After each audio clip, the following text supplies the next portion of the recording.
नमस्कार। हम लोगों ने पिछली वीडियो में बात करी थी फीचर्स ऑफ द कॉन्स्टिट्यूशन। इस वीडियो में हम लोग बात करेंगे कुछ इंटरेस्टिंग फैक्ट्स के बारे में। Okay, interesting facts. लेकिन उससे पहले मैंने आपको कुछ होमवर्क भी दिया था। होमवर्क क्या था? राज्यसभा की सीट्स पता करनी थी, कितनी होती हैं टोटल। आपने पता किया तो अच्छी बात, नहीं तो राज्यसभा में टोटल सीट्स होती हैं 250। इसमें से 238 रिप्रेजेंट करती हैं स्टेट्स एंड यूनियन टेरिटरीज को, और 12 नॉमिनेट करता है प्रेसिडेंट। ठीक है, प्रेसिडेंट नॉमिनेट करेगा। समझ में आ रहा है? 250 मेंबर्स टोटल होते हैं, जिसमें 238 मेंबर्स स्टेट्स और यूनियन टेरिटरीज रिप्रेजेंट करेंगी, और 12 नॉमिनेट करता है प्रेसिडेंट। ठीक है, अब आते हैं इंटरेस्टिंग फैक्ट्स के बारे में। तो पहला फैक्ट ये है कि अपने अपने कॉन्स्टिट्यूशन में आपने देखा होगा, सबसे पहला प्रियम्बल है, मोस्ट इंपॉर्टेंट। तो प्रियम्बल में कुछ वर्ड्स हैं, जैसे सेकुलर, जस्टिस, है ना, और एक और वर्ड है इंटीग्रिटी। आप देखेंगे प्रियम्बल तो आपको ये सब वर्ड्स मिलेंगे। ये और ओरिजिनली नहीं थे कॉन्स्टिट्यूशन में, ये एड ऑन करे गए हैं। कब एड ऑन करे गए हैं? 1976 में। किस अमेंडमेंट के द्वारा? 42nd अमेंडमेंट के द्वारा। ठीक है, समझ में आ रहा है? सेकुलर, जस्टिस, इंटीग्रिटी, ये तीनों वर्ड ऐड करे गए प्रियम्बल में बाद में 42nd अमेंडमेंट के द्वारा। कब? 1976। ठीक है।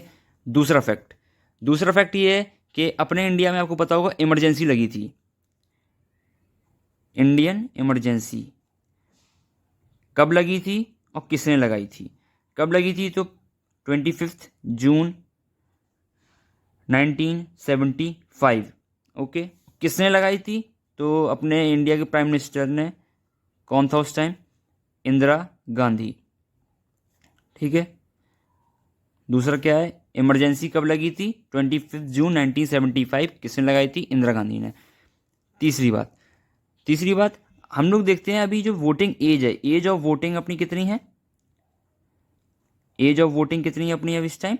इस टाइम है 18 ईयर्स। लेकिन स्टार्टिंग से 80 नहीं थी, इसको रिड्यूस कर दिया गया है। किससे रिड्यूस किया गया? 21 ईयर्स से। पहले वोटिंग एज 21 ईयर थी, लेकिन अब उसको रिड्यूस कर दिया गया है। कितनी कर दी गई? 18 ईयर्स। किस अमेंडमेंट के द्वारा? 61st अमेंडमेंट के द्वारा। ठीक है। और कब करी गई है ये चेंज? ये भी तो पता करना पड़ेगा। ये करी गई 1989। ठीक है।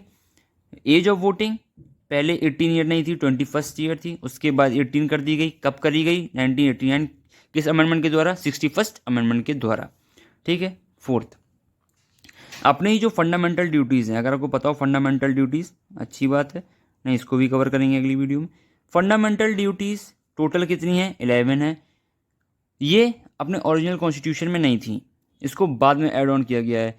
किसके रिकमेंडेशन के द्वारा? स्वर्ण सिंह कमेटी थी, उसके रिकमेंडेशन के द्वारा ये फंडामेंटल ड्यूटीज़ ऐड करी गई हैं कॉन्स्टिट्यूशन में। किस अमेंडमेंट के द्वारा? 42nd amendment. आप देख रहे हैं, मैंने पिछली वीडियो में बताया था, ये 42nd अमेंडमेंट क्या कहलाता है? मिनी कॉन्स्टिट्यूशन, क्योंकि इसमें बहुत सारे चेंजेस हुए हैं और इंपॉर्टेंट भी है ये। फंडामेंटल ड्यूटीज़ कितनी? 11। 42nd अमेंडमेंट के द्वारा चेंज करी गई है। वो टाइम पीरियड वही 1976। किसके रिकमेंडेशन के द्वारा? स्वर्ण सिंह कमेटी रिकमेंडेशन के द्वारा। ठीक है। पांचवी बात, अ ट्रिस्ट विथ डेस्टिनी, नाम सुना होगा आप लोगों ने। किसने दी थी ये? जवाहरलाल नेहरू के द्वारा दी गई थी। कब दी गई थी? 15 अगस्त 1947। ये एक इंग्लिश स्पीच थी, इंग्लिश स्पीच थी जो जवाहरलाल नेहरू के द्वारा दी गई थी 15 अगस्त 1947। कब का मतलब क्या? 1947 मतलब इंडिपेंडेंस के टाइम पे। ओके, ये पहले प्रधानमंत्री ने दी थी, जवाहरलाल नेहरू जो अपने पहले प्रधानमंत्री थे, उन्होंने ये स्पीच दी थी। कहाँ पे दी थी? यही बहुत बड़ी बात है। ये दी गई थी रेड फोर्ट में, जो कि कहाँ है? दिल्ली में। ठीक है। अब आपके कुछ क्वेश्चंस हैं होमवर्क के लिए। सबसे पहला क्वेश्चन है कि फंडामेंटल ड्यूटीज जानेंगे आप लोग। क्या होती है फंडामेंटल ड्यूटीज? 11 जो मैंने बताई हैं वो फंडामेंटल ड्यूटीज़ आप जानेंगे। उसके बाद आप जानेंगे कि इमरजेंसी। इमरजेंसी लगने का कारण क्या था।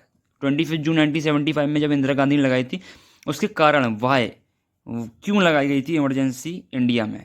ये 2 क्वेश्चन है, बढ़िया क्वेश्चन है, इनको आप करेंगे। ठीक है, मिलते हैं नेक्स्ट वीडियो में। अगर आप इमरजेंसी देख पाते हैं, समझ पाते हैं तो ठीक है, वरना फिर मैं इसको अगली वीडियो में कवर करता हूँ। Okay, bye.